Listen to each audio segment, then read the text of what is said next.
प्यारे बच्चों नमस्कार, आपके जीतू भैया फिर से आप सबका स्वागत करते हैं आपके अपने इस चैनल लर्न एंड शेयर पे। और हम बात कर रहे हैं क्लास 11 फिजिक्स के बारे में और हमारा चैप्टर चल रहा है चैप्टर नंबर 8 गुरुत्वाकर्षण और ये है उसका लेसन नंबर 5। और आपको बात जान के बड़ी खुशी होगी, इस लेसन के बाद हमारे कुछ न्यूमेरिकल्स बचेंगे जो हम लेसन नंबर 6 में लेंगे। अदरवाइज ये जो चैप्टर है वो 5th लेसन तक खत्म हो जाएगा। ठीक है, तो कुछ न्यूमेरिकल्स बैक के बचेंगे, वो 6 में हमने डाल दिए क्योंकि ये लेसन बहुत लंबा हो रहा था। ठीक है, तो मैं आपको बता दूं, हमने लास्ट लेसन में उपग्रह के बारे में पढ़ा था, मतलब सैटेलाइट के बारे में कि सैटेलाइट क्या होती है। अगर वो पृथ्वी की चारों तरफ घूम रही है तो या तो उसका पथ दीर्घवृत्ताकार होगा या तो फिर वृत्ताकार होगा तो फिर उसका वेग कितना होगा, 8 किलोमीटर प्रति सेकंड निकाला। फिर उसका परिभ्रमण काल निकाला।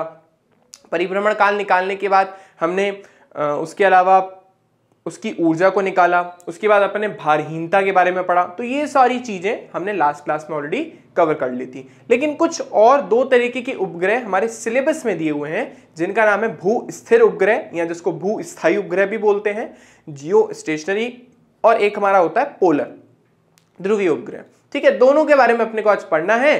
कुछ न्यूमेरिकल्स बचे थे हमारे लेसन नंबर 3 के जो मैं आपको नहीं करा पाया लास्ट के लेसन में, वो भी आज खत्म करेंगे। ठीक है बच्चों, चलो तो आज का लेसन स्टार्ट करते हैं भगवान का नाम लेके। चलो तो देखते हैं सबसे पहली स्लाइड में क्या है हमारे पास। आप सबको पता है हमारा एक फिक्स फॉर्मेट है कि हम आपको पहले ही बता देते हैं कि हम लेसन में क्या क्या पढ़ने वाले हैं। तो देखो आज का है हमारे पास भू स्थायी बोलो, भू स्थिर बोलो, दोनों का मतलब सेम होता है। जियो स्टेशनरी सैटेलाइट मतलब एक ऐसा सैटेलाइट जिसको आप पृथ्वी से कहीं देखोगे ना भाई, ये दूर है हमारे पास है ना, तो स्टेशनरी दिखेगा। ठीक है ना भाई, अगर आप यहाँ पे खड़े हो और उस सैटेलाइट को देख रहे हो तो आपको ऐसा लगेगा वो घूम ही नहीं रहा है, वो अपनी जगह पे एज इट इज खड़ा हुआ है। उसको अपन बोलते हैं भू स्थिर, मतलब पृथ्वी के सापेक्ष जो स्थिर हो। इसके अलावा ध्रुवीय उपग्रह नाम से पता पड़ रहा है कि कहीं ना कहीं ऐसे रोटेट करेगा ध्रुवों के अबाउट। ठीक है, इसके बाद अपन पढ़ेंगे उदाहरण संख्या 8.4 जो हमने पहले छोड़ दिया था। एक और क्वेश्चन आज करेंगे 8.8 उदाहरण। ठीक है, अब बच्चों के कमेंट आएंगे कि सर बीच के एग्जाम्पल क्यों छोड़े। तो बच्चों बीच के एग्जाम्पल कर तो सकते हैं लेकिन कैलकुलेशन काफी ज्यादा है, तो बिना कैलकुलेटर के उन कैलकुलेशन को करना थोड़ा सा मुश्किल काम है। तो एग्जाम के पॉइंट ऑफ व्यू से ऐसे क्वेश्चन नहीं आते हैं। ठीक है, जो बहुत ज्यादा कैलकुलेटिव हो। हाँ, कैलकुलेटर होता तो मैं भी आपको करके बता दूंगा, लेकिन बिना कैलकुलेटर के इतनी बड़ी बड़ी कैलकुलेशन करना इट इज जस्ट इम्पॉसिबल। ठीक है, कर लेंगे लेकिन बहुत टाइम कंज्यूम होगा। ठीक है, तो इस टाइप की न्यूमेरिकल अपन ने नहीं लिए हैं। इसके अलावा हम अभ्यास प्रश्न का 8.1 और 8.2 प्रश्न करेंगे जो पूरी तरीके से थियोरेटिकल है, तो उसके थियोरेटिकल आंसर होंगे। ठीक है, चलो स्टार्ट करते हैं सबसे पहली स्लाइड के साथ जो है जियो स्टेशनरी सैटेलाइट यानी भू स्थिर उपग्रह या भू स्थायी उपग्रह। अब देखो नाम से क्या पता पड़ रहा है, जैसे मैंने आपको बताया भू मतलब होता है पृथ्वी और स्थायी या स्थिर का मतलब जो अपनी जगह से ना हिले। तो मतलब एक ऐसी सैटेलाइट जो पृथ्वी के सापेक्ष अपनी स्थिति में परिवर्तन ना करे। अब ऐसा कैसे हो सकता है भाई, पृथ्वी अपने अक्ष पर एक चक्कर 24 घंटे में लगाती है, तो अगर कोई सैटेलाइट उसके साथ साथ 24 घंटे में एक चक्कर लगा ले तो हमें ऐसा लगेगा कि वो सैटेलाइट घूम ही नहीं रही है। तो एक ऐसी सैटेलाइट जो पृथ्वी के सापेक्ष स्थिर हो या जिसका परिभ्रमण काल कितना हो, 24 घंटे हो, उसको हम बोलते हैं भू स्थिर उपग्रह या भू स्थायी उपग्रह या फिर जियो स्टेशनरी सैटेलाइट। जियो मतलब अर्थ ही होता है। ठीक है, स्टेशनरी मतलब रेस्ट। तो देखिए ये लिखा है कि पृथ्वी का अपने अक्ष के सापेक्ष घूर्णन का आवर्तकाल 24 घंटे होता है। यदि पृथ्वी का परिभ्रमण करने वाले उपग्रह का आवर्तकाल भी 24 घंटे कर दिया जाए तो ऐसे उपग्रह को पृथ्वी पर खड़े अगर कोई प्रेक्षक देखे, कोई ऑब्जर्वर देखे, तो उसको लगेगा कि वो स्थिर है, घूम ही नहीं रहा। तो ऐसे उपग्रह को क्या बोलते हैं, भू स्थिर उपग्रह। ठीक है, या इसका एक और नाम है तुल्यकाली उपग्रह। ठीक है, ये भी एनसीईआरटी में लिखा हुआ है। ठीक है, मेन इसका नाम भू स्थिर है। चलो इसके बाद इसका कुछ एग्जाम्पल है। इंडिया ने जो अपना लॉन्च किया हुआ है भू स्थिर उपग्रह वो है हमारे पास इनसेट 3A। ठीक है, ये इंडिया का हमारा अपना भू स्थिर उपग्रह जियो स्टेशनरी सैटेलाइट है। ठीक है, इसके बाद देखिए भू स्थिर उपग्रह की कक्षा वृत्तीय तथा पृथ्वी के भूमध्य रेखा के तल में होनी चाहिए। भू स्थायी उपग्रह की कक्षा को पार्किंग कक्षा या पार्किंग कक्षा भी कहते हैं। अब देखो इस तरीके जो सैटेलाइट्स होते हैं ना, देखो दो एक्सेस होते हैं। अगर हम पृथ्वी के चारों तरफ किसी भी चीज को रिवॉल्व करवाना चाहते हैं, दो पॉसिबिलिटीज हैं। तो देखो दो पॉसिबिलिटीज क्या है।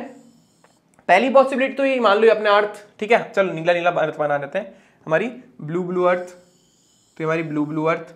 अब इस ब्लू ब्लू अर्थ के चारों तरफ दो पॉसिबिलिटी है किसी भी सैटेलाइट के घूमने की। या तो वो सैटेलाइट ऐसे घूमेगा, ऐसे, या तो वो सैटेलाइट ऐसे नहीं घूम करके ऐसे घूमेगा। तो जो सैटेलाइट इस एक्सिस में घूमते हैं, मतलब विषुवत रेखा या भूमध्य रेखा के चारों तरफ घूमते हैं, उनको बोलते हैं भू स्थिर उपग्रह। और जो ऐसे ध्रुवों के अबाउट ऐसे घूमते हैं, इनको हम बोलते हैं ध्रुवीय उपग्रह यानी पोलर सैटेलाइट, जिसके बारे में आगे अपन पढ़ने वाले हैं। ठीक है बच्चों, तो ये जो हमारे भू स्थिर उपग्रह होते हैं वो विषुवत रेखा के चारों तरफ गोल गोल चक्कर लगाते हैं। ठीक है, और इसी को क्या बोलते हैं, इसका पार्किंग ऑर्बिट बोलते हैं या पार्किंग कक्षा बोलते हैं। और आपको मैं बता दूं, इस वाले रीजन में बहुत सारी अलग अलग कंट्रीज के बहुत सारे सैटेलाइट घूमते हैं, इसीलिए ये पार्ट काफी कंजेस्टेड है, मतलब बहुत सारे सैटेलाइट घूम रहे हैं इस रीजन के अंदर। ठीक है, तो इसलिए इसको बोलते हैं पार्किंग आपका ऑर्बिट या फिर पार्किंग कक्षा की। बहुत सारे हमने हमारे सैटेलाइट को इनमें पार्क कर दिया। ठीक है, क्योंकि अर्थ के सापेक्ष होता है स्टेशनरी है, तो ऐसा लगता है कि पार्क कर दिया। ठीक है बच्चों, अब इसके कुछ एप्लीकेशन है भाई, कहां कहां इसका यूज करते हैं। देखो, पहला एप्लीकेशन है ऊपरी वायुमंडल के अध्ययन के लिए। जैसे आपने भी सुना कि बारिश होने वाली है, तूफान आने वाला है। ठीक है, यहां से ये मतलब आज जो सर्दियां हैं वो थोड़े टाइम लेट आएगी या बारिश लेट आएगी या जो भी है, जितनी भी भविष्यवाणियां होती हैं वेदर को लेकर के, वेदर रिपोर्ट आती है, वो जियो स्टेशनरी सैटेलाइट की वजह से ही आती है। तो जब अपन ने वायुमंडल को अध्ययन करना होता है उसके बारे में, ठीक है, तो हम जियो स्टेशनरी सैटेलाइट का यूज करते हैं। देखो, मैंने बोला मौसम की पूर्व जानकारी के लिए, वेदर रिपोर्ट के लिए। इसके अलावा उल्का पिंडों के अध्ययन के लिए, कि कोई उल्का पिंड पृथ्वी की तरफ तो नहीं आ रहा है भाई, पृथ्वी वृत्ति तबाह तो नहीं हो जाएगी, तो उन सब के अध्ययन के लिए भी हम इस तरीके के सैटेलाइट्स का यूज करते हैं। और लास्ट, इसका यूज रेडियो और दूरभाषी संवादों में संचार के लिए होता है। देखो, सबसे पहले इंडिया के अंदर जब हमारे पास सिर्फ और सिर्फ टीवी तो थी नहीं, रेडियो होता था, ऑल इंडिया रेडियो जो था, तो वो अपने सैटेलाइट जो क्या करता था, अपने सिग्नल्स भेजता था। ठीक है, तो वो तो एक पर्टिकुलर जगह से सिग्नल भेज सकता है, तो वो एक पर्टिकुलर जगह पे उसका सेंटर है, लेकिन उसको पूरे ऑल ओवर इंडिया में प्रसारित करना है, तो उसका यूज भी हम इसका यूज करके कर सकते हैं। आप लोगों ने सुना होगा कुछ स्पेशल तरीके के फोन्स होते हैं जो कि किससे कनेक्टेड होते हैं, सैटेलाइट से कनेक्टेड होते हैं। इंडिया के किसी भी नॉर्मल पर्सन को वो सैटेलाइट फोन रखने की अनुमति नहीं है, लेकिन कुछ स्पेशल लोग जो होते हैं, मिलिट्री के जो लोग होते हैं, या एक नेशनल पार्क अभी वहां पे भी उन लोगों ने यूज करा है। ठीक है, तो वो जो सैटेलाइट फोन्स होते हैं वो सीधे सैटेलाइट से कनेक्टेड होते हैं, वो यही होते हैं, वो जियो स्टेशनरी सैटेलाइट से कनेक्टेड होते हैं। ठीक है, उसके अंदर ना तो तुम्हें नेटवर्क की टेंशन होती है कि भाई नेटवर्क आ रहा है नहीं आ रहा है। ठीक है, आप नेटवर्क के पास हो या दूर हो, कोई मैटर नहीं पड़ता। ठीक है, आपको आराम से सिग्नल मिलेंगे, लेकिन नॉर्मल इंसान को ही रखने की अनुमति नहीं है। चलो आगे चलते हैं। ये रहा आपका जियो स्टेशनरी सैटेलाइट, ये अर्थ है और सैटेलाइट इसके चारों तरफ घूम रहा है। अब यहाँ पे एक ऊंचाई आ रही है 36,000 मीटर, तो ये जो सैटेलाइट होते हैं वो 36 किलोमीटर ऊपर की तरफ उड़ते हैं, और ये त्रिज्या मतलब ये वैल्यू कहां से आई वो अपने को निकालनी है। तो देखो, बहुत आसान है। हमने लास्ट क्लास में समय का एक फॉर्मूला पढ़ा था। ठीक है, हमने जब टाइम और रेडियस में रिलेशन निकाला था एक सैटेलाइट के लिए, तो एक रिलेशन आया था t = 2 पाई रूट में, यहां पे हमारे पास आया था r + h, इसको रूट लिखने के बजाय पावर 3/2 लिख देते हैं, तो यहां पे हमारे पास सब और आ गई थी 3/2, और नीचे हमारे पास आ रहा था रूट में 2r²। तो ये रिलेशन हमने लास्ट क्लास में निकाला था। तो अगर मुझे यहां से h की वैल्यू निकालनी हो, अगर मुझे पता है कि समय कितना लग रहा है इसको 24 घंटे, तो 24 आवर्स यानी 24 घंटे का मतलब क्या है, सेकेंड में उसने समय लिया 24 × 60 × 60। तो जब आप इस समय को यहां पर रखते हो और h की वैल्यू निकालते हो, देखो निकाल के दिखा देता हूं मैं आपको, दोनों तरफ स्क्वायर कर दीजिए, तो यहां पे हो गया t² = 4 π² अपॉन 2r², और यहां पे हमारे पास हो गया r + h⁻3। ठीक है, और ये स्क्वायर है यहाँ पे। तो जब इसको आप सॉल्व करोगे, देखो इसको यहाँ पे लेके जाओगे आप, तो यहाँ पर हो जाएगा हमारे पास 2r² t² upon 4 π² = r + h⁻3। ठीक है, अभी 3 यहाँ पे जाएगा तो इसके ऊपर घात आ जाएगी, जब घात दूसरी तरफ जाती है तो उसका क्या हो जाता है, व्युत्क्रम, तो इसके ऊपर पावर आ जाएगी 1/3। ठीक है ना, और ये r भी यहाँ पे आके माइनस हो गया। तो जब इन सारी वैल्यू को रखने के बाद पृथ्वी की त्रिज्या 6400 किलोमीटर है, समय हमने निकाल ही दिया है सेकंड्स के अंदर, तो इस वैल्यू को सॉल्व करने में मिलेगा 36,000 किलोमीटर। मतलब ये सैटेलाइट बहुत ज्यादा ऊंचाई पे उड़ते हैं, लगभग 36,000 किलोमीटर। ये थोड़ा यहाँ पे डायग्राम में करेक्शन करेंगे, यहाँ पे किलोमीटर है, मीटर नहीं है, ठीक है। तो ये सैटेलाइट जो है वो 36,000 किलोमीटर की ऊंचाई पर उड़ते हैं, मतलब पृथ्वी से बहुत बहुत बहुत दूर होते हैं, ठीक है। तो ये सैटेलाइट की हमारे पास हाइट आ गई। तो हमारे जो एनसीईआरटी है उसमें ज्यादा कोई लिखा हुआ पार्ट नहीं है, बस एक उन लोगों ने और बात बोली थी कि रेडियो की जो फ्रीक्वेंसीज होती हैं, रेडियो सिग्नल्स जो हमें भेजने होते हैं, जो कुछ मेगाहर्ट्ज की फ्रीक्वेंसी के होते हैं, वो आराम से आयनोस्फीयर से यानी आयनन मंडल से हमारा वहां से जो इसका इस तरीके से परावर्तन हो जाता है। तो वो यही सैटेलाइट करते हैं, ठीक है। ये सैटेलाइट उस रेडियो फ्रीक्वेंसीज को जो है आगे की तरफ रिफ्लेक्ट करते हैं, ठीक है। बस हमारे को मेन बात ये समझनी है, पृथ्वी के विषुवत जो हमारा तल है उसमें घूम रहा है, पृथ्वी से 36,000 किलोमीटर की ऊंचाई पर है, भू स्थिर उपग्रह होता क्या है बस, और इसके यूजेस क्या है, ठीक है। आगे चलते हैं। आगे हमारे पास है ध्रुवीय उपग्रह, जिसको अपन बोलते हैं पोलर सैटेलाइट। नाम से पता पड़ रहा है जो पोल्स के चारों तरफ घूमेंगे, ध्रुव के चारों तरफ घूमेंगे, उसको अपन क्या बोलते हैं, ध्रुवीय उपग्रह, ठीक है। एक बार डेफिनेशन देख लेते हैं क्या लिखा है। ये मध्यम एवं कम ऊंचाई, जिनकी ऊंचाई उसकी थी 36,000 किलोमीटर, इसकी है 500 से 800 किलोमीटर। कहां 36,000, कहां 500 से 800 किलोमीटर के कृत्रिम उपग्रह होते हैं, जिनकी कक्षा का तल पृथ्वी के उत्तरी व दक्षिणी ध्रुवों के समीप से गुजरे, उसको ध्रुवीय उपग्रह कहते हैं। तो मैंने आपको बताया था, देखो स्टार्टिंग में, ये हमारा ब्लू प्लैनेट है और ये जो हमारा सैटेलाइट है वो कुछ इस तरीके से घूमेगा इसके चारों तरफ, यहां से, ठीक है ना। ये हमारा नॉर्थ पोल है, हमारा साउथ पोल है, उत्तरी और दक्षिणी ध्रुव। तो ये सैटेलाइट कुछ इस तरीके से घूमते हैं और काफी पास में घूमते हैं, ठीक है। इसके बाद देखिए, इन उपग्रहों की सहायता से दूरस्थ स्थानों की सूचना प्राप्त की जा सकती है, इसलिए इन्हें दूर संवेदी उपग्रह यानी रिमोट सेंसिंग सैटेलाइट भी बोलते हैं। देखो जियो स्टेशनरी सैटेलाइट क्या है, जियो स्टेशनरी सैटेलाइट जो बेसिकली सिर्फ और सिर्फ जैसे इंडिया की इंफॉर्मेशन अपने को चाहिए, ठीक है, यहां से वहां तक डेटा इंडिया में भेजना है, तो उसका अपन यूज करेंगे जियो स्टेशनरी का। जबकि ये वाले जो सैटेलाइट होते हैं, रिमोट सेंसिंग सैटेलाइट्स जो होते हैं, जो पोलर सैटेलाइट्स होते हैं, वो पूरे ऑल ओवर वर्ल्ड की इंफॉर्मेशन आपके पास लेकर आ सकते हैं, ठीक है। तो इसका यूज जो है ज्यादा जो दूर के एरियाज होते हैं ना, उनकी डिस्कवरी के लिए, भाई क्या चल रहा है क्या नहीं चल रहा है, उसके लिए यूज होते हैं। जैसे आप लोगों ने परमाणु मूवी देखी होगी ना, तो परमाणु मूवी के अंदर जो है यूएसए का जो एक सैटेलाइट जो था वो घूम रहा था इंडिया के चारों तरफ, ठीक है, जो निगरानी रखता था कि कोई क्या बोलते हैं परमाणु बॉम्ब का यूज तो नहीं कर रहा, तो यही सैटेलाइट था, ठीक है ना। वो ये ध्रुवीय सैटेलाइट था जो हर थोड़ी थोड़ी देर में पृथ्वी हमारे भारत के ऊपर से उड़ के जा रहा था, ठीक है। तो ये पूरी दुनिया का चक्कर लगाता है, एक चक्कर लगाने में करीब इसको 100 मिनट लगते हैं, मतलब 2 घंटे से भी कम का टाइम।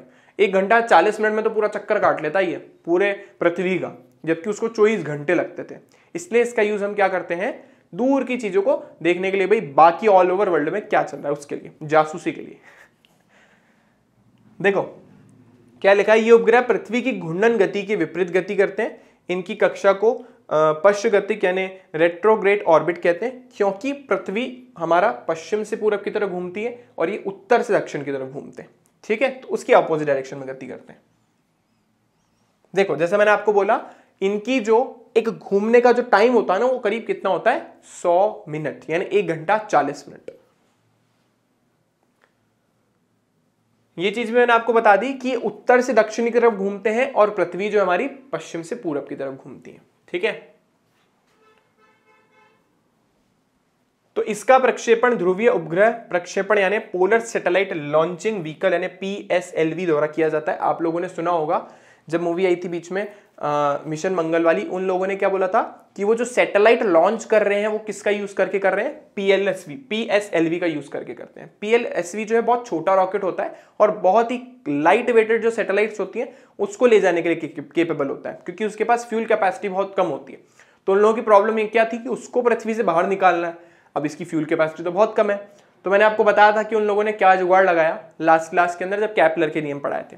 तो उन्होंने इसी रॉकेट का यूज करके उस सैटेलाइट जो है उसको बाहर भेजा था। वैसे जनरली ध्रुवीय सैटेलाइट के लिए इस तरीके के रॉकेट का यूज करते हैं, छोटे होते हैं, ज्यादा बड़े नहीं होते इस तरीके के रॉकेट्स, ठीक है, और बहुत कम फ्यूल कैपेसिटी होती है, क्योंकि पृथ्वी से ज्यादा ऊंचाई पे लेके जाना ही नहीं है इनको, ठीक है। रॉकेट सैटेलाइट को ऊपर लेके जाएगा, फिर उसमें से वो 3 अलग अलग पार्ट्स में ब्रेक होता है, वो आप लोगों ने मूवी में देखा होगा। तो रॉकेट उससे अलग हो जाता है और सैटेलाइट बाहर निकल जाती है, तो ज़्यादा ऊंचाई तक नहीं ले जाती रॉकेट, तो इसलिए इसका यूज़ करते हैं। देखो, इसका उपयोग मौसम की भविष्यवाणी करने, वातावरण के अध्ययन में और जासूसी के कार्यों के लिए किया जाता है। जैसे मैंने आपको बोला था कि कहीं अपने को देखना हो क्या चल रहा है क्या नहीं चल रहा है, तो इसका यूज़ हम कर सकते हैं। तो ये इसका डायग्राम है बच्चों। एक तो हमारा विश्वतीय कक्षा में जो घूम रहे हैं वो हमारे कौन से हो गए, ये हमारे हो गए जियो स्टेशनरी, ठीक है, भू स्थिर। और एक ही ध्रुवीय कक्षा में जो घूम रहे हैं ये क्या हो गए, ध्रुवीय उपग्रह, ठीक है, जिसको अपन बोलते हैं पोलर सैटेलाइट। तो आई गेस सबको ये पोलर सैटेलाइट और जियो स्टेशनरी सैटेलाइट जो है भू स्थिर उपग्रह वो समझ आ गए होंगे। इसी के साथ ही हमारा यहाँ पे चैप्टर क्या हो जाता है, खत्म हो जाता है, ठीक है। चैप्टर में बहुत ही लिमिटेड टॉपिक्स ही हैं। सबसे पहले अपन पढ़ते हैं हमारा जो सार्वत्रिक, सबसे अपन ने पहले वो हिस्ट्री पढ़ी, फिर कैपलर के नियम आए, फिर सार्वत्रिक नियम आया, ठीक है। फिर उसके बाद अपन ने ऊर्जा के बारे में पढ़ा, स्थितिज ऊर्जा, फिर विभव निकाला, ठीक है।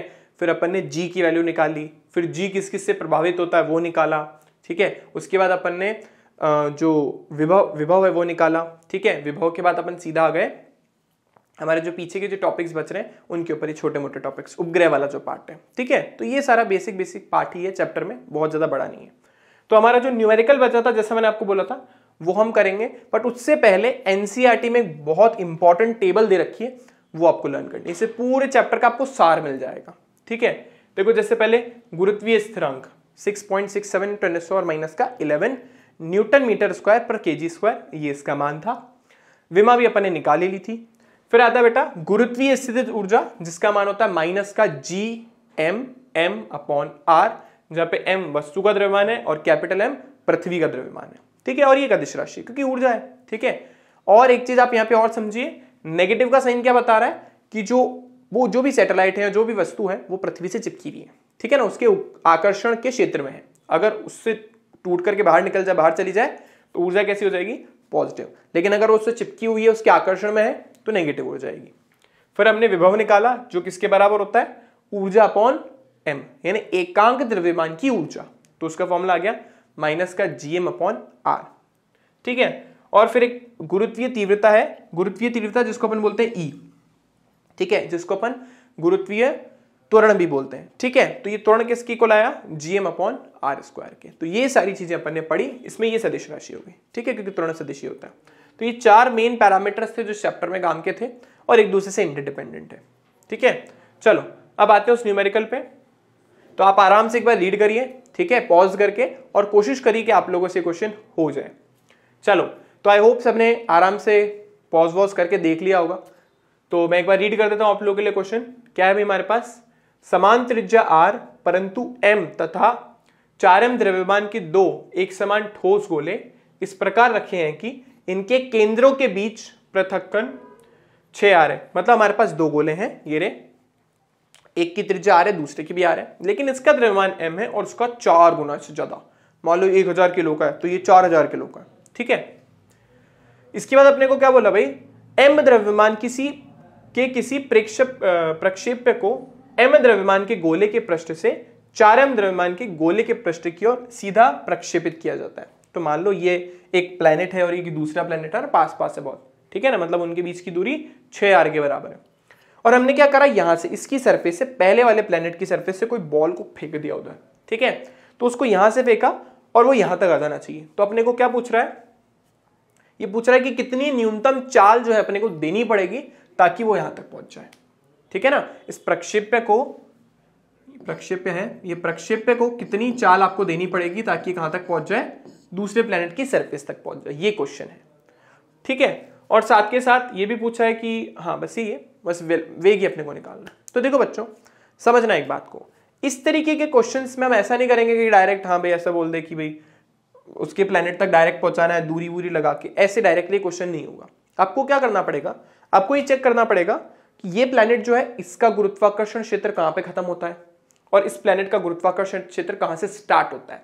क्योंकि जब आप इस ऑब्जेक्ट को ऐसे इसके गुरुत्वाकर्षण क्षेत्र में जैसे ये पार्टिकल एंटर हो गया m, तो ऑटोमेटिकली इसको अपनी तरफ खींच लेगा, तुम्हें कुछ देने की जरूरत थोड़ी ना है। तो तुम्हें क्या करना है, तुम्हें बस इस m द्रव्यमान की वस्तु को इसके गुरुत्वाकर्षण क्षेत्र में बस एंटर कराना है, बस वो इसके गुरुत्वाकर्षण क्षेत्र को छोड़ दे और इसमें चला जाए, वो अपने आप खींच लेगा। तो हम सबसे पहले एक ऐसा पॉइंट निकालेंगे जहां पर इन दोनों का गुरुत्वाकर्षण बल एक दूसरे को निरस्त कर दे, ठीक है ना। मतलब यहां पर एक पॉइंट आएगा हमारे पास जिसको अपन बोलते हैं न्यूट्रल पॉइंट, ठीक है। उस न्यूट्रल पॉइंट पे इसकी वजह से और इसकी वजह से उत्पन्न होने वाला जो गुरुत्वीय बल है वो क्या हो जाएगा, जीरो। मतलब वहां पे कोई भी गुरुत्वाकर्षण बल नहीं लगेगा, वो पॉइंट अपने को निकालना है, ठीक है। तो देखो सिंपल है, क्या करेंगे इसके लिए। देखो अगर मैं मान लेता हूं कि भाई पहले प्लेनेट से उसकी दूरी कितनी r है, तो दूसरे प्लेनेट से उसकी दूरी कितनी हो जाएगी 6r - r, और मुझे r नहीं पता। बस पहले के केंद्र से दूरी कितनी है उस पॉइंट की, उस न्यूट्रल पॉइंट की, जहां पर दोनों का गुरुत्वाकर्षण बल एक दूसरे को कैंसिल कर रहा है। मतलब ऑब्जेक्ट कहीं नहीं जाएगा और चुपचाप खड़ा रहेगा, क्योंकि ना तो इसका गुरुत्वाकर्षण बल प्रभावी है ना इसका, ठीक है। मतलब नल पॉइंट हो गया, न्यूट्रल पॉइंट हो गया। तो इससे r दूरी पर, तो इससे 6r - r दूरी पर इसने कितना गुरुत्वाकर्षण बल लगाया। अगर द्रव्यमान यहां पे आ गया था तो इसने लगाया G(m)(m) अपॉन दूरी कितनी है इसकी इससे r, तो ये r का स्क्वायर। उसने कितना लगाया, उसने लगाया G(m) 4m, क्योंकि उसका द्रव्यमान कितना हमारे पास 4 है, ठीक है ना। तो इसको लिख देते हैं अपन 4m, और ये स्मॉल m, और इससे दूरी कितनी है हमारे पास 6r - r का होल स्क्वायर, ठीक है। अब हमने दोनों को बराबर क्यों रखा, कि जितना गुरुत्वाकर्षण बल इसको ये इसको यहां पे खींच रहा होगा और ये इसको यहां पे खींच रहा होगा, दोनों एक दूसरे को कैंसिल कर देंगे, तभी जाके तो वस्तु कहीं नहीं जाएगी ना। तो हमने दोनों की वजह से उत्पन्न होने वाले गुरुत्वाकर्षण बल को इक्वल रख दिया। ये किसकी वजह से हो रहा था, मान लो इसको नाम दे देते हैं। तो हमारा प्लैनेट नंबर 1 है तो ये P1, और ये हमारा प्लैनेट नंबर 2 है P2। तो ये गुरुत्वाकर्षण बल किसकी वजह से उत्पन्न हुआ है, P1 की वजह से, और ये वाला P2 की वजह से, ठीक है। अब बस वैल्यू निकालनी है ऐसे स्मॉल r की। तो देखो भाई ये स्मॉल m से स्मॉल m कैंसिल हो गया, ये कैपिटल M से कैपिटल M कैंसिल हो गया, ये G से G कैंसिल हो गया। बच क्या रहा है, यहाँ बच रहा है 1/r², यहाँ बच रहा है 4/6r - r का होल स्क्वायर। अब गलती से भी स्क्वायर खोलने की गलती मत करना, गलती से ही मत खोलना स्क्वायर, ठीक है। बहुत आराम से करेंगे इसको, क्रॉस मल्टीप्लाई कर दो, वज्र गुणा कर दो, तो ये हो गया 6r - r का होल स्क्वायर। ये भाई साहब यहाँ गए और ये भाई साहब यहाँ गए, और ये हो गया 4r² के। हमें किसकी वैल्यू चाहिए, स्मॉल r की वैल्यू चाहिए। तो हम दोनों तरफ क्या लेंगे बेटा, रूट लेंगे, यानी वर्गमूल लेंगे। तो जब हम दोनों तरफ वर्गमूल लेंगे तो यहाँ आ जाएगा 6r - r, यहाँ पर 4 का हो गया हमारे पास 2 और r का हो गया r। लेकिन एक मिस्टेक और है इसमें, वो क्या है कि जब अपन वर्गमूल लेते हैं दोनों तरफ स्क्वायर हो तो एक तरफ अपने को प्लस माइनस लगाना पड़ता है, ठीक है। एक तरफ अपने को प्लस माइनस लगाना पड़ता है, क्योंकि मुझे क्या पता, हो सकता है +2 का स्क्वायर करने से 4r² आया हो सकता है -2r का स्क्वायर करने से 4r स्क्वायर आया हो। तो मैं दोनों वैल्यू लेके चलूंगा, ठीक है। अब इसको सॉल्व कर लो। एक बार हम क्या लेके चलेंगे, प्लस का 2r, एक बार हम क्या लेके चलेंगे, माइनस का 2r, ठीक है। तो देखो प्लस के 2r से हमें क्या मिला, ये भाई साहब आ गए, तो 6r बराबर कितना हो गया 2r + r, ये कितना हो गया हमारे पास r, ठीक है। तो ये हो गया हमारे पास 3r = 6r। स्मॉल r की वैल्यू कितनी आई 6r/3, यानी r की वैल्यू आ गया हमारे पास 2r। यानी पहले प्लेनेट से वो जो बिंदु है वो 2r की दूरी पर है।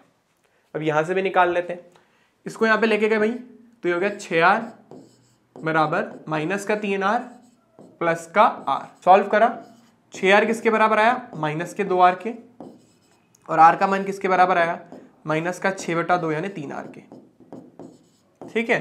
अब भाई प्लस वाली बात तो समझ आती है, सर ये नेगेटिव वाले का क्या रोल है। भाई ये तो समझ आता है कि जो प्लस की वैल्यू है, मतलब ये वाली जो दूरी रही है वो कहीं ना कहीं कितनी रही है, 2r रही है। तो ये बची हुई दूरी कितनी हो गई भाई, 4r हो गई, क्योंकि हमारे को स्मॉल r की वैल्यू कितनी मिली, 2r। लेकिन ये जो नेगेटिव वैल्यू ये क्या बता रही है, तो हमने कहीं गलत किया है क्या, या ये वैल्यू हम लेंगे नहीं, ये वैल्यू हम लेंगे नहीं, ले सकते थे। अब हुआ क्या, ये जो -3r है, क्या बता रहा है कि इस प्लेनेट से, फर्स्ट वाले प्लेनेट से इधर की तरफ, टूवर्ड्स द लेफ्ट, यानी हमारे बाएं पक्ष की तरफ, लेफ्ट हैंड साइड की तरफ जो दूरी है वो कितनी है 3r। तो पहले वाले प्लेनेट से हो गई 3r और दूसरे वाले प्लेनेट से हो गई 9r। तो यानी एक बिंदु यहां पर भी मिलेगा जिसकी वजह, जिस पॉइंट पे इसकी वजह से और इसकी वजह से उत्पन्न होने वाला गुरुत्वाकर्षण बल एक दूसरे को निरस्त कर देंगे, कैंसिल कर देंगे, ठीक है। लेकिन हमें क्योंकि ऑब्जेक्ट को इस प्लेनेट से इस प्लेनेट पे भेजना है, तो हमें जो पॉइंट है वो किससे मतलब है, बीच वाले से।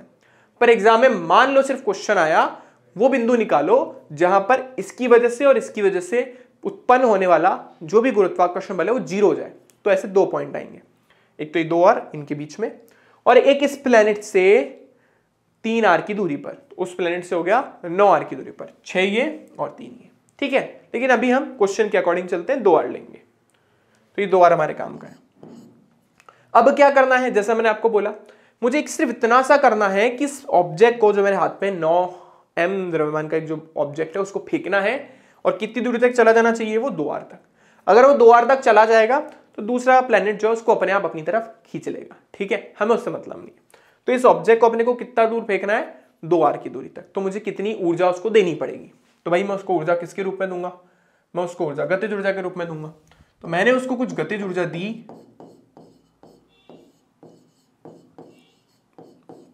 और मैंने जो उसको गतिज ऊर्जा दी है वो उस जो मेरी वजह से जो उसके ऊपर लग रही थी ना ऊर्जा, स्थितिज ऊर्जा, उसको ओवरकम करेगी, मतलब उसको किसी तरीके से उसको हटाने की कोशिश करेगी कि मैं उस गुरुत्वाकर्षण क्षेत्र को छोड़कर चली जाऊं। तो यहां पे हम स्थितिज ऊर्जा को किसके बराबर रखेंगे, गतिज ऊर्जा के, ठीक है। तो देखो सिंपल सा कॉन्सेप्ट है, ये हमारे प्लेनेट था m द्रव्यमान का, इस प्लेनेट पे ये स्मॉल m द्रव्यमान की वस्तु रखी हुई है, इससे 2 आर दूरी पर हमें इसकी क्या निकालनी है, सिर्फ स्थितिज ऊर्जा इस बिंदु पर, ठीक है ना। इस पॉइंट पे इसकी स्थितिज ऊर्जा निकालनी, कितनी आएगी, देखो फॉर्मूला क्या होता है, Gm अपॉन केंद्र से दूरी कितनी है, 2 आर। अब बोलोगे सर आपने नेगेटिव क्यों नहीं लगाया, तो बच्चों इसको ऊर्जा देनी है इतनी, है ना, इतनी ऊर्जा इसको अपने को देनी पड़ेगी, तो इसको पॉजिटिव लेंगे, और एक गतिज ऊर्जा हाफ mv² की इक्वल होगी। m से आपका m हो गया कैंसिल, और ये 2 से भी 2 कैंसिल हो रहा है, v² किसकी इक्वल है, जिन बच्चों को 2 से 2 कैंसिल करना नहीं आता वो 2 को उधर लेके जाएंगे, ठीक है। v² किसकी इक्वल आ रहा है, gm अपॉन r, तो v का मान हमारे पास कितना आया, रूट में gm अपॉन r।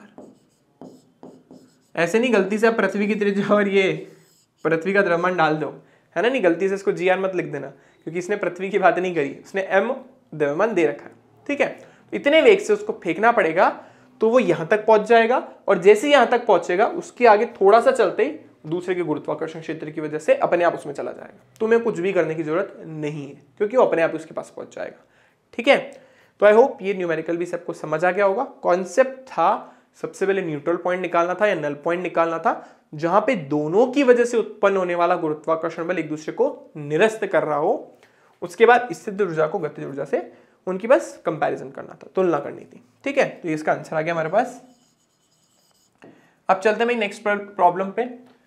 तो ये हमारे पास उदाहरण 8.8 आराम से आप लोग रीड करेंगे, ठीक है। रीड करने के बाद खुद से ट्राई करेंगे, कोशिश करेंगे करने की, ठीक है। चलिए, आई होप पॉज वॉज करके सबने ट्राई किया होगा। क्या है हमारे पास क्वेश्चन, 400 केजी द्रव्यमान का कोई उपग्रह पृथ्वी के परित 2 आर ई का मतलब पृथ्वी की त्रिज्या है, त्रिज्या के वृत्तीय कक्षा में परिभ्रमण कर रहा है। इसे 4e की वृत्तीय कक्षा में स्थानांतरित करने के लिए आवश्यक ऊर्जा परिकलित कीजिए और इसकी गतिज ऊर्जा और स्थितिज ऊर्जा में होने वाले परिवर्तन का मान निकालिए, ठीक है। अब ध्यान से सुनना, क्या क्वेश्चन है। ये तुम्हारा ब्लू प्लैनेट मतलब अर्थ, और एक सैटेलाइट जो है मतलब एक उपग्रह जो है उसके चारों तरफ घूम रहा है, कितनी त्रिज्या में, 2 आर, है ना। यहां पे कोई सैटेलाइट घूम रहा है। अब मैं क्या चाहता हूं, ये घुमा देते हैं इसको, ऐसे घूम रहा है, घुमा दिया भाई। अब मैं क्या चाहता हूं, मैं चाहता हूं ये दूर भाग जाए, मतलब ये इससे ना इस ऑर्बिट में चला जाए, इस कक्षा में चला जाए जिसकी त्रिज्या कितनी है, 4 आर। मैं ये चाहता हूं। तो हमें क्या करना है, इस प्लैनेट, ये जो हमारा सैटेलाइट है, इसको इस 2 आर की त्रिज्या से कितने पे लेके जाना है, 4 आर की त्रिज्या पे। तो कितनी ऊर्जा तुम दोगे वो अपने को निकालनी। तो देखो भाई, जो ऊर्जा तुम्हें उसको देनी पड़ेगी वो क्या होगी, इसकी अंतिम ऊर्जा माइनस प्रारंभिक ऊर्जा। अब बात यह है कि जब ये 2 आर त्रिज्या में उड़ रहा है तो इसकी अंतिम ऊर्जा कितनी होगी। ऊर्जा का अपन एक जनरल फॉर्मूला पढ़ा था, माइनस का Gm अपॉन 2 और ये आर इसकी जो भी जितनी भी ऊंचाई पे उड़ रहा है, माइनस का साइन क्यों, क्योंकि पृथ्वी से बंधा हुआ है, ठीक है। तो ये वैल्यू अपने को यूज करनी है। तो तो अगर मैं इस वाले उसमें हूं ऑर्बिट में, कौन से वाले ऑर्बिट में हूं, 4r वाले में, तो मेरे को कितनी ऊर्जा चाहिए, माइनस का GMM अपॉन इसकी त्रिज्या कितनी है 4r, ई को छोड़ देते हैं, ई मतलब पृथ्वी के लिए लिखा है, माइनस का GMM अपॉन 2r। तो देखो सॉल्व करोगे तो आएगा माइनस का GMM upon 4r plus GMM upon 2r। तो देखो बच्चों बहुत आसान है, ये लिखा है माइनस का 1/4, ये लिखा है प्लस का 1/2। सॉल्व करोगे तो आएगा GMM अपॉन 4r, वो भी प्लस का, क्योंकि तुम्हें ऊर्जा देनी पड़ेगी तभी तो वो छोटे ऑर्बिट से बड़े ऑर्बिट में जाएगा ना, तुम्हें बाहर से देनी पड़ रही है इसलिए प्लस आ रहा है। जिन बच्चों को ये कैलकुलेशन नहीं समझ आ रही है उनके लिए मैं यहाँ पे कर देता हूँ। देखो हमने बच्चों इसमें जो GMM अपॉन r कॉमन लिया, अंदर माइनस का 1/4 बचा था और प्लस का 1/2 बचा था। बच्चों जब इसको सॉल्व करोगे आप लोग तो 1/4 आ जाएगा, वो भी प्लस का। ठीक है, तो आई गेस सबको ये बात समझ आ गई होगी। बस हमने को क्या करना है, बस वैल्यू यहाँ पे सब्स्टिट्यूट करनी है। अब सर समस्या ये है कि जी की वैल्यू एम की आर की वैल्यू रखते रखते तो हम परेशान हो जाएंगे, तो कोई घबराने वाली बात नहीं है। आप सबको पता है GM अपॉन आर की जो वैल्यू हमारे पास होती है बेटा, वो GR के इक्वल होती है। ठीक है, ये मैं कहाँ से लाया वैल्यू, तो मुझे इसके लिए इसको रब करना पड़ेगा, इसको हम हटा देते हैं। ये सबको कैलकुलेशन आएगा, समझ आ गई होगी। तो एक छोटा सा काम करेंगे, वो काम ये है भाई कि है ना, हमें पता है कि स्मॉल जी किसके इक्वल होता है, GM अपॉन आर स्क्वायर के। तो मुझे क्या चाहिए, सिर्फ GM अपॉन आर चाहिए ना, मेरे को ज्यादा वो लालच नहीं है ना, तो ये आर यहाँ आ जाएगा, तो आर यहाँ पे आ गया। ठीक है, तो ये लो तुम्हारा काम हो गया। ओहो, हमने एक आर एक्स्ट्रा लिख दिया, इसको हटा देते हैं। चलो, तो ये आ गया हमारे पास वैल्यू, यानी इस GM अपॉन आर की जगह मैं क्या लिख सकता हूं, small g into R into M upon ये 4 लगा दो वैल्यू, आपका आंसर आ जाएगा। चलो रख देते हैं। तो स्मॉल ये हमारे पास क्या आ रही थी, ऊर्जा में परिवर्तन ना, तो क्या आ रहा था GR और क्या आ रहा था M अपॉन 4। G का मान अपन, अच्छा होगा सिंप्लिसिटी के लिए कि मैं 10 ही ले लूं, वैसे तो 9.8 लेना चाहिए कायदे से, चलो 9.8 ले लेते हैं। R 6400 किलोमीटर होता है, तो 6400 किलोमीटर का मतलब हो गया 10 की घात 3। द्रव्यमान वस्तु का कितना दे रखा अपने को, 400 किलो, 400 और ये हमारे पास 4। ठीक है ना, ये इससे कैंसिल हो गया 100 टाइम्स। तो ये आपका खुद का वो है कि आप खुद से सॉल्व करोगे और निकालोगे कि इसकी ऊर्जा कितनी आ रही है। जो भी ऊर्जा आएगी वो जूल में आएगी। ठीक है, और काफी बड़ी ऊर्जा आएगी, मैं आपको पहले ही बता देता हूं। देखो बच्चों, ये हमारा एक पार्ट तो हो गया। इसके बाद इसने बोला है कि इसकी गतिज ऊर्जा एवं स्थितिज ऊर्जा में कितना परिवर्तन आएगा। तो देखो बच्चों, हमें पता है कि जो गतिज ऊर्जा होती है और जो स्थितिज गतिज ऊर्जा जो होती है वो कुल ऊर्जा के बराबर ही थी, लेकिन नेगेटिव में। ठीक है, तो गतिज ऊर्जा जो है उसमें परिवर्तन जो है वो कितना आएगा, लेट्स से इसको बोलते हैं डेल के ई। तो इतना ही आएगा जितना इसका आ रहा था, लेकिन किस में आएगा, मान ऋणात्मक में। तो मैं लिख देता हूं। ठीक है, ये हमारे पास आ गया 10 की घात 5 हो गया ना, 3 यहां से और 2 यहां से। भाई 3 यहां से मिले और 2 यहां से मिले, तो आप इसको खुद से सॉल्व करेंगे। ठीक है, अब बात जहां तक स्थितिज ऊर्जा की है, तो स्थितिज ऊर्जा कुल ऊर्जा की डबल होती है। हमने पढ़ा है ना भाई, स्थितिज ऊर्जा का सूत्र क्या था, GMM अपॉन आर, गतिज का था GMM अपॉन 2r। ठीक है ना, ये ऋणात्मक होती थी, ये धनात्मक होती थी, दोनों को जोड़ दे तो ऋणात्मक आ जाती थी। कितनी आ जाती, माइनस का GMM अपॉन 2r। तो देखो जितनी स्थितिज है तुम्हारी, सॉरी जितनी कुल ऊर्जा है तुम्हारी, उतनी तुम्हारी क्या है, गतिज ऊर्जा है। लेकिन वो अगर वो पॉजिटिव है तो ये नेगेटिव होगी, मतलब उल्टा साइन है। और इसके लिए देखिए तो सेम साइन है लेकिन डबल। तो जो भी आप मान निकालोगे गतिज के लिए, वो क्या होगा, इसका जो भी आपकी कुल ऊर्जा आ रही है उसका डबल कर दीजिए। साइन चेंज नहीं करना, ध्यान रखेंगे। तो हमारे पास स्थितिज आ जाएगी, स्थितिज ऊर्जा, वो आ गया हमारे पास डेल, क्या लिखें स्थितिज को, चलो छोड़ो स्थितिज लिख देते हैं ना। वैसे तो स्थितिज के लिए यू लिखते थे अपन, लेकिन वो तो पहले खा लिया अपन ने। कितना हो गया, माइनस का 2 गुणा कर देंगे जो भी ऊपर वाली हो रही थी। ठीक है ना, ये सॉल्व आपको खुद को करना है, ज्यादा बड़ी कैलकुलेशन है नहीं। ठीक है, तो आई होप ये भी सबको क्लियर हो गया होगा कि हमने क्या किया। ठीक है, चलो अब चल रहे हैं अपन नेक्स्ट क्वेश्चन की तरफ। अब हमारे पास कुछ थ्योरेटिकल क्वेश्चन आएंगे, न्यूमेरिकल कर करके तो परेशान हो गए होंगे। तो ये हमारे पास आ गए थ्योरेटिकल क्वेश्चन, आपकी बैक का पहला क्वेश्चन है। इतना बड़ा तो लेंथ में क्वेश्चन है कि पूरा बोर्ड ही मेरा भर गया। ठीक है, तो चलो क्या बोल रहा है, आप किसी आवेश के वैद्युत बलों से परीक्षण उस आवेश को किसी खोखले चालक के भीतर रखकर कर सकते हैं। अच्छा, मैं आपको बता दूं, ये वैसे तुम पढ़ोगे तो 12th क्लास में, पर मैं बता देता हूं क्या चल रहा है कि भाई एक खोखला चालक है, मतलब मान लो कि मैंने एक बॉल ली, लोहे की बनी हुई है, और अंदर उसमें चार्ज रख दिया, आवेश रख दिया, तो आप उसमें चार्ज का परीक्षण कर सकते हो, ठीक है, क्योंकि आवेश एक्चुअली क्या होता है, वो सरफेस पे चला जाता है, सतह पे चला जाता है, 12th क्लास की बात। ऐसे इसने बोला है कि किसी भी खोखले गोले में आवेश को रख करके आप उसका परीक्षण कर सकते हो कि धनावेशित है, ऋणावेशित है, चार्ज है या नहीं है, वो सब बातें। लेकिन इसने क्या बोला कि आप किसी पिंड का परीक्षण निकट में रखे पदार्थ के गुरुत्वीय प्रभाव से उसे खोखले गोले के अंदर या किसी अन्य साधनों द्वारा कर सकते हैं क्या। तो इसका क्वेश्चन ये है, फर्स्ट वाले का मैं आपको बता देता हूं, ए वाले का। इसने बोला ये खोखला गोला है, इस खोखले गोले में मैंने कोई वस्तु रख दी, तो क्या इसमें गुरुत्वीय क्षेत्र का परीक्षण करना संभव है क्या।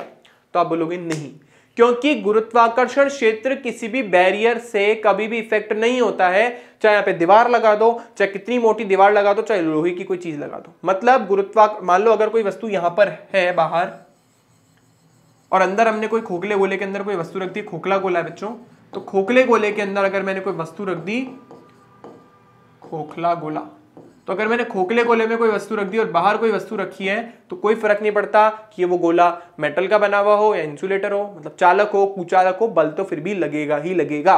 इसका मतलब हम एक खोखले गोले का यूज करके दो आवेशों के गुरुत्वीय क्षेत्र का परीक्षण नहीं कर सकते, ठीक है। तो इसका आंसर आ जाएगा हमारे पास नो। इसके बाद नेक्स्ट हमारे पास क्या लिखा, तो हम लिख देते हैं इसके अंदर कि नहीं कर सकते भाई, ठीक है। नहीं क्यों नहीं कर सकते, क्योंकि गुरुत्वाकर्षण बल किसी भी तरीके से इस चालक गोले से प्रभावित नहीं होगा, दोनों फिर भी एक दूसरे के ऊपर बल लगाएंगे, जबकि आवेश होता तो बल नहीं लगाता, क्योंकि आवेश एक समान रूप से वितरित हो जाता है चालक पे, वो नेक्स्ट क्लास में आएगा।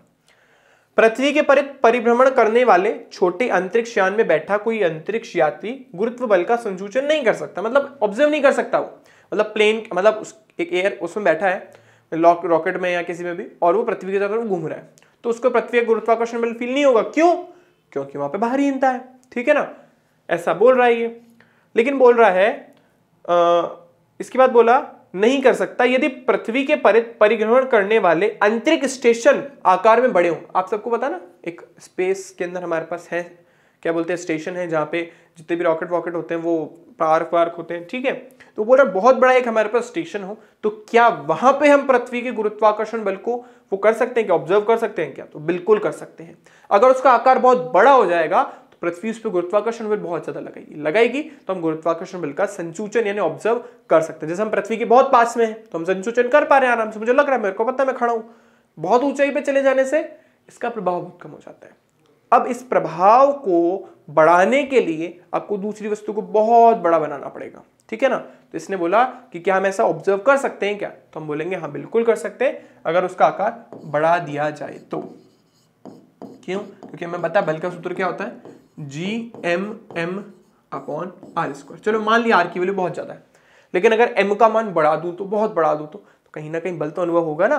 पहले क्यों नहीं हो रहा था, r का मान बहुत ज्यादा था, m का मान भी बहुत कम था, तो बल ना के बराबर ही लग रहा था, ठीक है। यदि आप पृथ्वी पर सूरज के कारण गुरुत्वीय बल की तुलना पृथ्वी पर चंद्रमा के कारण गुरुत्वीय बल से करें, तो आप यह पाएंगे कि सूरज का खिंचाव चंद्रमा के खिंचाव की तुलना में ज्यादा है। बिल्कुल सही बात है, ज्यादा ही। तो इसने बोला है कि यहाँ पे क्वेश्चन थोड़ा इनकम्प्लीट हो गया। इसने इसके अंदर बोला है कि भाई जो टाइल डिप रिड्यूस होती है ना, एक टाइल मतलब होता है ज्वार भाटा जो आता है, ठीक है, चंदा मामा की वजह से वो ज्यादा प्रभावी होता है एज कंपेयर टू सूरज का। तो देखो इसके पीछे रीजन सिंपल है, जबकि ये ऐसा बोल रहा है कि सूरज बहुत बड़ा है, तो उसकी वजह से जो टाइल प्रोड्यूस होती है, ज्वार भाटा उठता है, वो चंद्रमा की कंपैरिजन में कम क्यों होता है। तो इसके पीछे रीजन इतना सा है कि जो ज्वार भाटा आते हैं, वो जो ज्वार भाटा होते हैं वो दूरी के क्यूब के इनवर्स प्रोपोर्शनल होते हैं, मतलब उनके घन के व्युत्क्रमानुपाती होते हैं। जबकि जो गुरुत्वाकर्षण बल है ना, जो गुरुत्वाकर्षण बल है वो दूरी के वर्ग के व्युत्क्रमानुपाती होता है। ये आपको नहीं पता था, ये आपको पता था, ठीक है। तो कहीं ना कहीं देखो मानते हैं कि सूरज बहुत बड़ा है, लेकिन वो बहुत ज्यादा दूर है, लेकिन चंदा मामा भले छोटा है लेकिन पृथ्वी के ज्यादा पास है ना, तो उसकी वजह से उठने वाला ज्वार भाटा हम ऑब्जर्व कर पाते हैं, जबकि जो हमारा सूरज देवता है उनसे जो प्रोड्यूस होने वाला ज्वार भाटा है वो हम इतना इजीली ऑब्जर्व नहीं कर पाते, ठीक है। तो इसका ये क्वेश्चन था। चलो बच्चों, तो नेक्स्ट देखते हैं अपन, बढ़ती तुंगता के साथ साथ गुरुत्वीय त्वरण का मान बढ़ता है या घटता है। तुंगता को बोलते हैं बेटा इंग्लिश में एल्टीट्यूड, ठीक है। एल्टीट्यूड का मतलब हो गया कि अगर आप पृथ्वी से किसी ऊंचाई पर जाते हैं तो पृथ्वी का त्वरण घटेगा या बढ़ेगा, तो हमें पता घटेगा, ठीक है। तो इसका आंसर क्या आ जाएगा कि इस केस में घटेगा। क्यों घटेगा भी रीजन हम बता देते हैं, क्योंकि हमें पता है ऊंचाई बढ़ने के साथ साथ जी डैश का मान इस तरीके से घटता है 1 - 2h/r। तुंगता का मतलब यहाँ पे जो है बहुत अजीब सा हिंदी का वर्ड लिखा हुआ है, इसका मतलब होता है एल्टीट्यूड, ठीक है, मतलब ऊंचाई। बढ़ती गहराई के साथ साथ ऑब्वियसली ये भी घटेगा, तो ये बढ़ती गहराई के साथ की बात आ गई। जो जी डैश किसके बराबर है, जी 1 - h/r, तो इसके साथ भी क्या होगा, घटेगा, इसके साथ भी घटा और इसके साथ भी घटा, ठीक है, दोनों केस में घटेगा। गुरुत्वीय त्वरण पृथ्वी के द्रव्यमान या पिंड के द्रव्यमान पर निर्भर नहीं करता, तो किस पे नहीं करता, तो हमें पता ना गुरुत्वीय त्वरण जी जो है किसके बराबर होता है, Gm/r। तो पृथ्वी के द्रव्यमान पर तो निर्भर करता है लेकिन पिंड के द्रव्यमान पर निर्भर नहीं करता, तो पिंड के द्रव्यमान पर निर्भर नहीं करता, ये बात इसमें करेक्ट लिखी हुई, ये वाला करेक्ट है, पृथ्वी पर करता है। देखो बच्चों नेक्स्ट क्या है, पृथ्वी के केंद्र से R1 और R2 दूरियों पर दो बिंदु हैं के बीच जो गुरुत्वीय स्थितिज ऊर्जा का सूत्र जो है दो फॉर्मूले, एक तो हमें दे रखा है ABC है भाई हमारा,